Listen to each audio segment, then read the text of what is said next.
Hello students, welcome to law excellence IAS academy. ఇవాళ మనం November 6వ తేదీకి సంబంధించి హిందూ పేపర్లోని ఇంపార్టెంట్ ఆర్టికల్స్ గురించి చూద్దాం.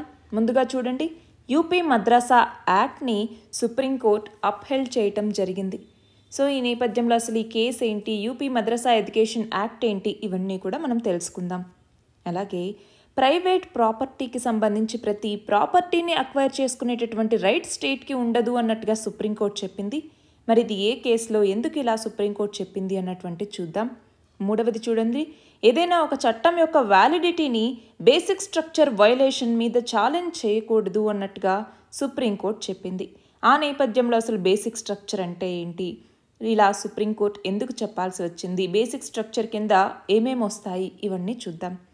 Buddhism first Asia Buddhist summit అన్నటువంటిది మన భారతదేశంలో స్టార్ట్ అయింది. ఆ నేపథ్యంలో మన రాష్ట్రపతి మాట్లాడుతూ ఈ స్టేట్మెంట్ని ఇచ్చారనమాట. సో అది చూద్దాం. అలాగే ఆధార్ బయోమెట్రిక్ డేటా అన్నటువంటిది ఫోరెన్సిక్స్కి చాలా ఉపయోగపడుతుంది అన్నటువంటి కంటెక్స్ట్లో ఎడిటోరియల్ ఇచ్చారు, దాని గురించి చూద్దాం. అలాగే అజర్బైజాన్ అన్నటువంటిది ఆయిల్ మరియు గ్యాస్ రిజర్వ్స్ ఏవైతే అక్కడ ఉన్నాయో వాటి ద్వారా సస్టైనబిలిటీ వైపు వెళ్ళటానికి, గ్రీన్ సైడ్ మూవ్ అవటానికి మాకు ఉపయోగపడుతుంది అన్నట్టుగా చెప్తోంది. మరి ఈ నేపథ్యంలో COP29కి సంబంధించిన ఆర్టికల్ ఇది. నెక్స్ట్ చూడండి, చివరిగా రష్యన్ రాకెట్ అన్నటువంటిది ఇరానియన్ శాటిలైట్స్ని ఆర్బిట్లోకి లాంచ్ చేయటం జరిగింది.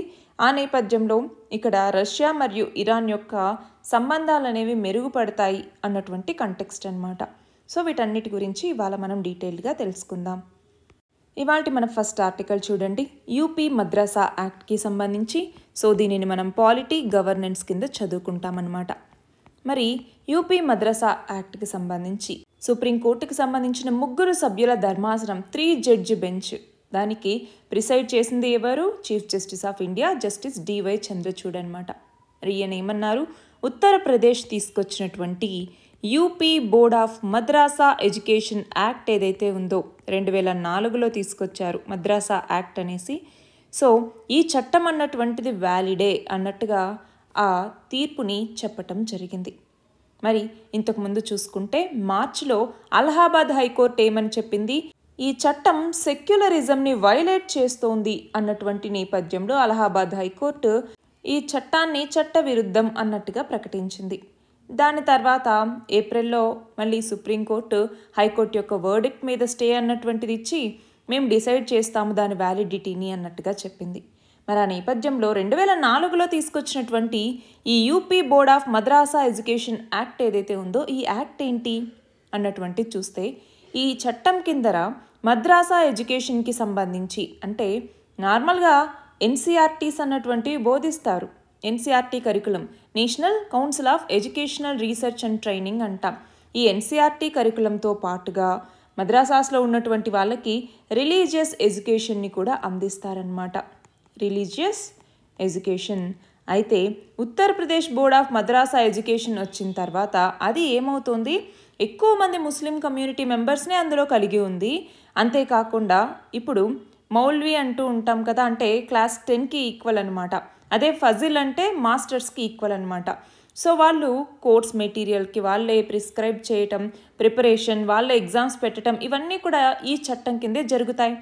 అయితే ఇప్పుడు ఏమంటూ ఉన్నారు, ఈ స్కీమ్కి సంబంధించి ఇది ఆర్టికల్ 14 రైట్ టు ఈక్వాలిటీని, ఆర్టికల్ 15 ప్రొహిబిషన్ ఆఫ్ డిస్క్రిమినేషన్, అలాగే ఆర్టికల్ 21A అంటే right to free and compulsory education, వీటన్నింటినీ వైలేట్ చేస్తోంది అన్నటువంటి నేపథ్యంలో కోర్టుకు వెళ్ళింది ఈ కేసు అన్నటువంటిది. మరి ఈ నేపథ్యంలో NCPCR అన్నటువంటిది కూడా మళ్ళీ ఇందులోకి వచ్చింది, national commission for protection of child rights. ఇదేమని చెప్పింది అంటే మద్రాసాస్ అన్నటువంటి విద్యా బోధనకి సరైనవి కావు. ఎందుకు అంటే NCRTsని కేవలం ఏదోలా చెప్పేసి రిలీజియస్ ఎడ్యుకేషన్ మీదనే వీళ్ళు ఎక్కువ ఫోకస్ చేస్తూ ఉన్నారు. దానివల్ల వాళ్ళకి లైఫ్ స్కిల్స్ అన్నటువంటివి ఉండవు. సో ఇది సెక్యులరిజంని వైలేట్ చేస్తోంది, ఆర్టికల్ 14, 15, 21Aని వైలేట్ చేస్తోంది అన్నట్టుగా NCPCR చెప్పిందనమాట. మరి ఈ నేపథ్యంలో ఇప్పుడు సుప్రీంకోర్టు ఏమని చెప్పింది, యూపీ మద్రసా చట్టం అన్నటువంటిది రాజ్యాంగబద్ధమైనటువంటిదే, స్టేట్కి దాన్ని రెగ్యులేట్ చేసేటటువంటి పవర్స్ ఉంటాయి అన్నట్టుగా చెప్పింది. మన నెక్స్ట్ ఆర్టికల్ చూడండి, UNFCCCకి సంబంధించినటువంటి కాన్ఫరెన్స్ ఆఫ్ పార్టీస్ 29 అనేది అజర్బైజాన్లో ఉన్నటువంటి బాకులో జరగబోతోంది. మరి దీనిని మనం ఎన్వైరన్మెంట్ అన్నటువంటి సబ్జెక్ట్ కింద చదువుకుంటాం. అయితే ఈ సంవత్సరం ఈ COP29 క్లైమేట్ కాన్ఫరెన్స్ని హోస్ట్ చేస్తుంది అజర్బైజాన్ కదా. అజర్బైజాన్లో బాకులో ఉన్నటువంటి అబ్ షెహరాన్ పెనిన్సులా అన్నటువంటి ప్లేస్లో ఇది జరుగుతుందన్నమాట. మరి అజర్బైజాన్ అన్నటువంటిది మనకు తెలుసు ల్యాండ్ లాక్డ్ కంట్రీ. నార్త్లో వచ్చేసరికి రష్యా ఉంటుంది, ఈస్ట్లో క్యాప్సియన్ సీ ఉంటుంది, సౌత్లో ఇరాన్ ఉంటుంది, వెస్ట్లో ఆర్మేనియా అన్నటువంటిది ఉంటుంది. సో మీరు మ్యాప్ ఆల్రెడీ చూస్తుంటే ఇవన్నీ మీకు గుర్తొస్తాయి. నార్త్ వెస్ట్లో జార్జియా ఉంటుంది, అలాగే వెస్ట్లో టర్కీ అన్నటువంటిది ఉంటుంది. అంతేకాదు అజర్బైజాన్ని ల్యాండ్ ఆఫ్ ఫైర్ అని పిలుస్తూ ఉంటాం. ఎందుకు అంటే న్యాచురల్ గ్యాస్ డిపాజిట్స్ అక్కడ ఉన్నాయి కాబట్టి. అంతేకాదు ఒక బర్నింగ్ మౌంటైన్ అన్నటువంటిది కూడా ఇక్కడ ఉంటుంది. సో ఆక్సిజన్తో కాంటాక్ట్ అయినప్పుడల్లా ఇగ్నైట్ అవుతూ ఉంటుందన్నమాట. ఆ బర్నింగ్ మౌంటైన్ ఏంటి అజర్బైజాన్లో ఉన్నటువంటిది? సో మీరు చెప్పండి, ఒక బర్నింగ్ మౌంటైన్ అన్నటువంటిది అజర్బైజాన్లో ఉంది, దాని పేరేంటి అనేసి మీరు చెప్పండి. నెక్స్ట్ చూడండి, ఈ కంట్రీలోకి వచ్చేసరికి ఆయిల్ మరియు గ్యాస్ ప్రొడక్షన్కి ఇది చాలా ఫేమస్. మరి అక్కడ కల్చర్లో, పాలిటిక్స్లో, ఎకానమీలో వీటన్నింటిలో కూడా ఆయిల్ అండ్ గ్యాస్ చాలా ఎక్కువ రోల్ని ప్లే చేస్తుంది. మరి ఇప్పుడు మనం చూస్తే క్యాపిటల్ సిటీ అన్నటువంటిది ఒక చిన్న ఫిషింగ్ విలేజ్ అనమాట. అలాంటి విలేజ్ ఇప్పుడు మోడర్న్ మెట్రోపోలిస్ లాగా మారింది అంటే దానికి reason, one of the major reason oil wealth fund అన్నటువంటిదే. అది కూడా ఇన్ఫ్రాస్ట్రక్చర్, ఇంటర్నేషనల్ ఈవెంట్స్ వీటి నుంచి వచ్చినటువంటివే. మరి మిడ్ 19th సెంచరీలో కమర్షియల్ ఆయిల్ ప్రొడక్షన్ని వీళ్ళు మొదలుపెట్టారు. ఇక్కడ ఇంకొకటి చాలా ఇంపార్టెంట్ ఒకటి గుర్తుపెట్టుకోవాల్సింది ఏంటి అంటే అజర్బైజాన్ అన్నటువంటిదే వరల్డ్స్ ఫస్ట్ ఇండస్ట్రియల్ ఆన్షోర్ అలాగే ఆఫ్షోర్ ఆయిల్ వెల్స్ని కలిగి ఉందన్నమాట. ఆయిల్ వెల్స్, బావుల్ని కలిగి ఉంది. World's first industrial onshore and offshore oil వెల్స్ని కలిగి ఉన్నటువంటి దేశం ఏది అంటే అజర్బైజాన్. మరి 1991 నుంచి అజర్బైజాన్ ఇప్పటిదాకా 1.05 బిలియన్ టన్నుల ఆయిల్ని ప్రొడ్యూస్ చేసింది. అంతేకాదు వాళ్ళ జీడిపిలో 35% ఈ యొక్క ఆయిల్ మరియు గ్యాస్ నుంచే వస్తుంది. స్టేట్ బడ్జెట్లో దాదాపు ఒక హాఫ్ అనమాట. టోటల్ ఆయిల్ రెవెన్యూస్ అన్నటువంటివి చాలా పెరుగుతూ వచ్చాయి ఈ న్యాచురల్ గ్యాస్ ప్రొడక్షన్ అలాగే ఆయిల్ వీటి వల్ల. మరి ఇప్పుడేమవుతోంది, ఈ ఆయిల్ రిజర్వ్స్ ఇంకొక 20 సంవత్సరాల్లో తరిగిపోతాయి. న్యాచురల్ గ్యాస్ అయితే కనుక 50 సంవత్సరాల్లో తరిగిపోతుంది. మరి ఆ నేపథ్యంలో ఇప్పుడు తన యొక్క ఎకానమీని డైవర్సిఫై చేసుకోవాలి అంటే టెక్నాలజీని పెంచుకోవటం, అగ్రికల్చర్ని ఎన్హాన్స్ చేసుకోవాలి, టూరిజంని పెంచుకోవాలి. ఇలాంటివన్నీ ఇప్పుడు అజర్బైజాన్ మిగతా సెక్టార్స్ మీదకి తన యొక్క దృష్టిని ఇప్పుడు మళ్ళిస్తూ వస్తుందన్నమాట. ఆ నేపథ్యంలో ఇప్పుడు రెన్యూబుల్ ఎనర్జీ కెపాసిటీని 2030 సంవత్సరానికల్లా 30%కి పెంచుకోవాలి. అలానే గ్రీన్ హౌస్ గ్యాస్ ఎమిషన్స్ని 2050 కల్లా 40% తగ్గించుకోవాలి. అలాగే నాగార్నో కరబాక్ రీజన్ ఏదైతే ఉందో దాన్ని గ్రీన్ ఎనర్జీ జోన్గా ట్రాన్స్ఫార్మ్ చేసుకోవాలి అన్నటువంటి ప్లాన్లో అజర్బైజాన్ ఇప్పుడు ఉంది. సో అలా ఇప్పుడు ఆయిల్ అండ్ గ్యాస్ నుంచి మెల్లిగా గ్రీన్ ఎనర్జీ వైపుకు మూవ్ అవ్వాలి అన్నటువంటిది అజర్బైజాన్ యొక్క లక్ష్యం. మన నెక్స్ట్ ఆర్టికల్ చూడండి. సుప్రీంకోర్టు ప్రైవేట్ ప్రాపర్టీకి సంబంధించి ఒక తీర్పు ఇచ్చిందనమాట. సో దీనిని కూడా మనం పాలిటీలో చదువుకుంటాము. అయితే ఏమని, ప్రైవేట్ ఆస్తుల స్వాధీనం విషయానికి సంబంధించి ఇప్పుడు ప్రైవేట్ యాజమాన్యంలో ఉండే అన్ని ఆస్తుల్ని ఉమ్మడి ప్రయోజనం అని చెప్పేసి ప్రభుత్వాలు స్వాధీనం చేసుకోవటానికి వీల్లేదు అన్నట్టుగా 9 జడ్జి బెంచ్ 9 సభ్యుల రాజ్యాంగ ధర్మాసనం అన్నటువంటిది తీర్పు ఇవ్వటం జరిగింది. అయితే కొన్ని కేసుల్లో మాత్రం దీనికి మినహాయింపు అన్నటువంటిది ఉంటుంది. అంటే ఇప్పుడు క్వశ్చన్ ఏంటంటే ప్రైవేట్ వ్యక్తుల ఆస్తుల్ని సమాజ వనరు అనేసి పరిగణించవచ్చా అంటే ఇప్పుడు ఏంటి, ఫర్ ఎగ్జాంపుల్ ప్రైవేట్ రిసోర్సెస్ ఏవైతే ఉన్నాయో వీటిని మెటీరియల్ రిసోర్సెస్గా కామన్ గుడ్ కోసం ప్రజలకి వినియోగించవచ్చా అన్నటువంటి క్వశ్చన్ వచ్చినప్పుడు ఈ 9 సభ్యుల రాజ్యాంగ ధర్మాసనం ఏమని చెప్పింది, ఏ ప్రైవేట్ ఆస్తి కూడా సమాజ వనరు కాదు. కానీ అన్ని ప్రైవేట్ ఆస్తులు సమాజ వనరులే. ఇవి రెండు చాలా భిన్నమైనటువంటివి. అయితే ప్రస్తుతం ప్రైవేటైజేషన్ వచ్చింది, జాతీయ ప్రయోజనాలు వచ్చాయి. వీటన్నిటిని దృష్టిలో ఉంచుకుని సుప్రీంకోర్టు తీర్పిచ్చిందనమాట. అంటే 1950s ఉన్నటువంటి పరిస్థితులు ఇప్పటి పరిస్థితులు సేమ్ కాదు కదా, దాన్ని దృష్టిలో పెట్టుకుని సుప్రీంకోర్టు ఏమని చెప్పింది, ఇప్పుడు పెట్టుబడుల ఉపసంహరణ జరుగుతోంది, అప్పట్లో జాతీయీకరణ నేషనలైజేషన్ అన్నటువంటిది జరుగుతోంది. ఇప్పుడు పెట్టుబడుల ఉపసంహరణ జరుగుతోంది, ప్రైవేట్ పెట్టుబడులు ఉన్నాయి. కాబట్టి ఇప్పుడు భారత్ దీనికి అనుకూలంగా ఉండాలి, భవిష్యత్తుని దృష్టిలో పెట్టుకోవాల్సిన అవసరం ఉండాలి. అసలు ఈ కేసు ఏంటి అనేసి చూస్తే, కోల్కతాలో ఒక పార్క్ నిర్మాణం కోసమని చెప్పేసి అక్కడ ఉన్న లోకల్ మున్సిపల్ కార్పొరేషన్ ఒక వ్యక్తి ఆస్తిని ఇవ్వను అన్నా కూడా స్వాధీనం చేసుకుందనమాట. మరి ఆ నేపథ్యంలో సుప్రీంకోర్టు తీర్పిస్తూ ఏమని చెప్పింది, ఒకటి చట్ట ప్రకారము మున్సిపల్ కార్పొరేషన్ ఒక వ్యక్తి ఆస్తిని స్వాధీనం చేసుకుంది కరెక్టే, కానీ ఆ కార్పొరేషన్ వాళ్ళకి నష్టపరిహారం చెల్లించిన సరైన పద్ధతుల్ని పాటించలేదు. రెండవది, వ్యక్తుల ఆస్తి హక్కును ప్రాథమిక హక్కుల జాబితా నుంచి తొలగించారు సరే, కానీ రాజ్యాంగం తగిన రక్షణ అన్నటువంటిది ఇచ్చింది, లీగల్ ప్రొటెక్షన్ అన్నటువంటిది ఉంది కదా. అలాగే నిర్బంధంగా స్వాధీనం చేసుకోవటం, హడావిడిగా నిర్ణయాలు తీసుకోవటం, రాజ్యాంగబద్ధంగా లేనటువంటి పరిహారాలు ఇవ్వటం, వీటి వల్ల పౌరులు నష్టపోవటానికి చట్టం అనుమతించదు అన్నట్టుగా సుప్రీంకోర్టు చెప్పింది. మరి ఈ నేపథ్యంలో ఏం చేయాలి, ఒకటి ఆస్తి స్వాధీనం విషయాన్ని ముందుగానే తెలియజేయాలి, వాళ్ళకి తగినంత సమయం అన్నటువంటిది ఇవ్వాలి, వాళ్ళ దగ్గర నుంచి అభ్యంతరాలు తీసుకోవాలి, వాటిని పరిష్కరించాలి, పునరావాసం కల్పించాలి, ఆ తీసుకున్నటువంటి ల్యాండ్ ప్రజా ప్రయోజనం కోసమే అన్నట్టుగా వివరించాలి, ఇవన్నీ చేయాల్సిన అవసరం ఉంటుంది అన్నట్టుగా సుప్రీంకోర్టు చెప్పింది. మరి చూడండి, ఫాస్టెస్ట్ గ్రోయింగ్ ఎకానమీస్లో మనది ఒకటిగా ఉన్నప్పుడు కొన్ని డెసిషన్స్ అన్నటువంటివి తీసుకోవాలి, కానీ అది మన యొక్క ఎకనామిక్ డెమోక్రసీని అలాగే ట్రస్ట్ని పెంచేలాగా ఉండాలి. ఇదే సుప్రీంకోర్టు చెప్పింది. మన నెక్స్ట్ ఆర్టికల్ చూడండి. ఇందాక ఏదైతే మనం మద్రసాస్ గురించి మాట్లాడామో ఆ మద్రసాస్ గురించి ఏమని చెప్పింది ఇక్కడ సుప్రీంకోర్టు, లా వ్యాలిడిటీని బేసిక్ స్ట్రక్చర్ వైలేషన్ మీద ఛాలెంజ్ చేయలేము అన్నట్టుగా చెప్పింది. అంటే minority institutions for example madrasas లాంటి వాటికి రిలీజియస్ ఎడ్యుకేషన్ని అందించేటటువంటి రైట్ అన్నటువంటిది ఆర్టికల్ 30 కింద ఇచ్చారు, అవునా. అయితే కాన్స్టిట్యూషనల్ అమెండ్మెంట్స్ ఏవైతే ఉంటాయో వాటిని బేసిక్ స్ట్రక్చర్ డాక్ట్రైన్ని ఫాలో అవుతున్నాయా లేదా అన్నటువంటిది టెస్ట్ చేస్తాం, కానీ ప్రతి ఆర్డినరీ లెజిస్లేషన్ ఏది తీసుకొచ్చినా దీన్ని బేసిక్ స్ట్రక్చర్ డాక్ట్రైన్ని వైలేట్ చేస్తోందా లేదా అన్నట్టుగా చూడొద్దు అన్నట్టుగా చెప్పింది. అంతేకాదు సుప్రీంకోర్టు ఇక్కడ ఒక ఎగ్జాంపుల్ ఇచ్చింది రాజ్ నారాయణ్ కేసుకి సంబంధించి. అది ఏంటి, ఇందిరాగాంధీ వర్సెస్ రాజ్ నారాయణ్ కేస్ 1975లో ఈ కేసు అన్నటువంటిది వచ్చిందనమాట. మరి దేనికి సంబంధించి అంటే 1951లో రిప్రజెంటేషన్ ఆఫ్ పీపుల్స్ యాక్ట్ అన్నటువంటి తీసుకొచ్చారా, దాని అమెండ్మెంట్కి సంబంధించి ఈ తీర్పుని ఇచ్చేటప్పుడు 1973లో ఎవాల్వ్ అయినటువంటి బేసిక్ స్ట్రక్చర్ డాక్ట్రైన్ని ఉపయోగించుకుంది సుప్రీంకోర్టు. మరి అలా అనేసి అన్ని కేసెస్కి నార్మల్ లెజిస్లేషన్స్కి కూడా మేము దీన్ని యూజ్ చేయలేము అన్నట్టుగా చెప్పింది.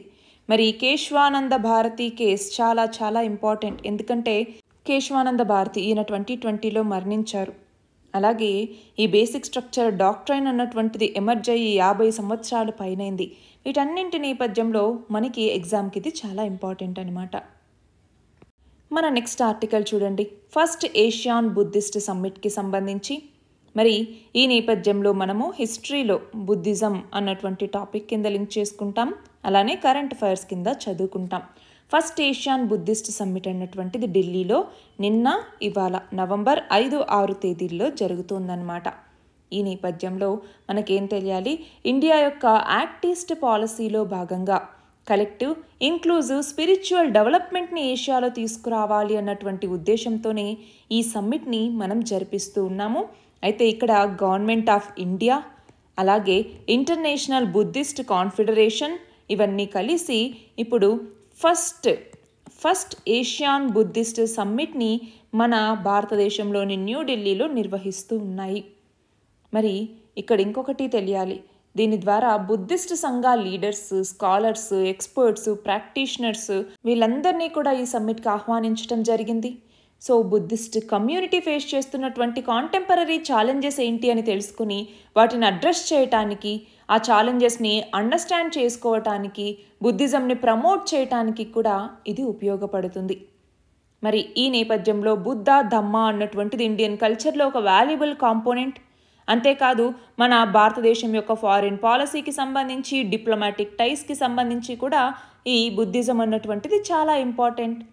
మరి ఈ నేపథ్యంలో ఇప్పుడున్న కాంటెంపరీ ఛాలెంజెస్ని అడ్రస్ చేసుకుంటూ, బుద్ధిస్ట్ హెరిటేజ్ మరియు కల్చర్ని ప్రమోట్ చేసుకుంటూ ఒక కంపాషనేట్, సస్టైనబుల్, పీస్ఫుల్ వరల్డ్ని ఏర్పాటు చేసేలాగా, హ్యూమన్ వెల్ఫేర్ని ఎన్ష్యూర్ చేసేలాగా కంప్లీట్ అష్యూరెన్స్ ఇవ్వాలన్నటువంటి లక్ష్యంతో ఈ డైలాగ్ని ఏర్పాటు చేశారనమాట. మరి ఈ నేపథ్యంలో బుద్ధిజంకి సంబంధించి త్రిపీటక అన్నటువంటివి ఉంటాయి, అవునా? త్రిపీటక, మరి ఈ త్రిపీటక ఏంటి అన్నటువంటిది మీరు కమెంట్ సెక్షన్లో ఆన్సర్ చేయండి. మన నెక్స్ట్ ఆర్టికల్ చూడండి, ఆధార్ బయోమెట్రిక్ డేటాకి సంబంధించి, ఫోరెన్సిక్స్కి సంబంధించి.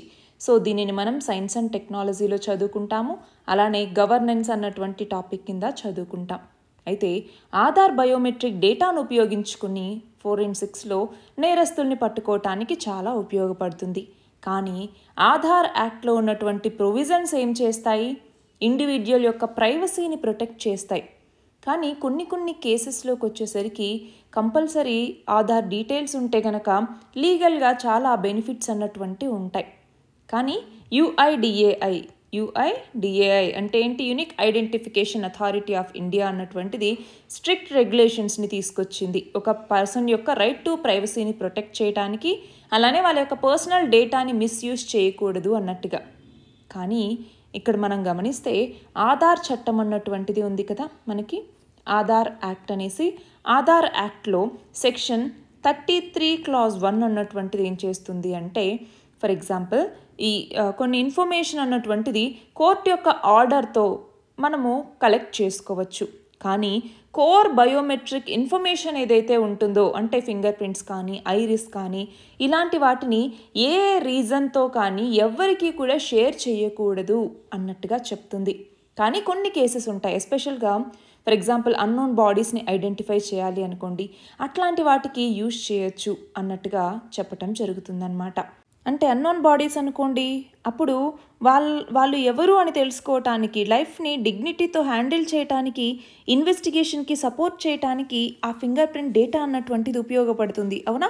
సో ఆ టైంలో right to life, right to privacy అన్నటువంటి క్వశ్చన్ వచ్చినప్పుడు ఆ టైంలో యూజ్ చేయొచ్చు. కానీ ఇంకొన్ని కేసెస్ ఉంటాయి, అప్పుడేంటి, చనిపోయినటువంటి వాళ్ళు ఎవరు అనేసి తెలియకపోయినా, పోలీస్ ఆఫీసర్ ఇన్వెస్టిగేట్ చేయాలన్నా ఆ టైంలో మనకి ఇలా ఇండివిజువల్కి సంబంధించినటువంటి ఇన్ఫర్మేషన్ లేదు అనుకోండి, గుర్తించడం అన్నటువంటిది చాలా కష్టతరం అవుతుంది. అంటే ఐడెంటిఫై చేయలేనటువంటి ఒక బాడీ దొరికింది, ఆ టైంలో ఒక ఇన్వెస్టిగేషన్ ప్రొసీజర్ జరుగుతూ ఉన్నప్పుడు ఫోటోగ్రాఫ్ తీసుకుంటారు, దానికి సంబంధించిన ఫీచర్స్ అంటే టాటూస్, స్కార్స్, లేకపోతే ఇంకేదైనా అలాంటి వాటిని చూసుకుని సీసీటీవీస్ అనలైజ్ చేయటం, ఫోన్ రికార్డ్స్ని చూసుకోవటం, ఇలాంటివన్నీ జరుగుతాయి. లోకల్ పోలీస్ స్టేషన్కి ఇన్ఫర్మేషన్ ఇవ్వటం, బార్డర్ డిస్ట్రిక్ట్స్ అలాగే మీడియాకి ఇన్ఫర్మేషన్ ఇవ్వటం, ఇవన్నీ జరుగుతుంది. కానీ వాళ్ళకి సంబంధించినటువంటి ఫింగర్ ప్రింట్స్ని కూడా కలెక్ట్ చేసి ఫింగర్ ప్రింట్ బ్యూరోకి సెండ్ చేస్తారనమాట. సో ఎవరైనా క్రిమినల్ రికార్డ్స్తో అది మ్యాచ్ అవుతుందా ఏంటి అన్నట్టుగా. సో ఫర్ ఎగ్జాంపుల్ ఫింగర్ ప్రింట్స్కి సంబంధించి మ్యాచ్ అవ్వలేదు అనుకోండి, అప్పుడు ఆ పర్సన్ ఎవరు అని తెలుసుకోవటానికి కొన్ని కేసెస్లో చాలా కష్టతరం అవుతుంది. అంతేకాదు, ఇప్పుడు ఫింగర్ ప్రింట్స్కి సంబంధించి కొన్నిసార్లు ఒక బాడీ బాగా డికంపోజ్ అయి దొరికింది, అలాంటి టైంలో ఈ స్కిన్కి సంబంధించి ఫింగర్ టిప్స్కి అక్కడ తీసుకొని రిట్రైవ్ చేసేసి సొల్యూషన్లో పెట్టేసి ఏదో ఫింగర్ ప్రింట్ తీసుకుంటారు, దాన్ని డేటాబేస్తో కంపేర్ చేసినప్పుడు ఆ డేటాబేస్ కూడా చాలా లిమిటెడ్గా ఉంటుంది. అంటే ఓన్లీ క్రిమినల్ హిస్టరీస్ ఉన్నటువంటి వాళ్ళతో మాత్రమే ఆ రికార్డ్స్ ఉంటుంది. కాబట్టి ఇంకొన్నిసార్లు చెప్పాలంటే ఆ క్రిమినల్ రికార్డ్స్ కూడా ఇంకా డిజిటైజ్ చేయలేదు. అలాంటి టైంలో ఆ డేటాని క్రాస్ రెఫర్ చేయటం అన్నటువంటిది క్విక్గా, ఎఫిషియెంట్గా చాలా కష్టం. కాబట్టి ఆధార్ బయోమెట్రిక్ డేటా అన్నటువంటిది ఫోరెన్సిక్స్లో మరింతగా ఉపయోగపడుతుంది. సో దీనికి సంబంధించి కొంతవరకు పూర్, మార్జినలైజ్డ్, అలాగే సోషల్లీ డిసడ్వాంటేజ్డ్ బ్యాక్గ్రౌండ్స్ నుంచి ఎవరైతే ఇండివిజువల్స్ ఉంటారో వాళ్ళ యొక్క రైట్స్ని కాపాడాలి అంటే ఆధార్ బయోమెట్రిక్ డేటా యాక్సెస్ అన్నటువంటిది ఎసెన్షియల్ అన్నట్టుగా ఈ ఆర్టికల్. మన నెక్స్ట్ ఆర్టికల్ చూడండి, రష్యా ఇరాన్కి సంబంధించినటువంటి శాటిలైట్స్ని ఆర్బిట్లో ప్రవేశపెట్టింది. ఇరాన్కి సంబంధించినటువంటి దీన్ని మనం సైన్స్ అండ్ టెక్నాలజీలో చదువుకుంటాం, స్పేస్ టెక్నాలజీ కింద.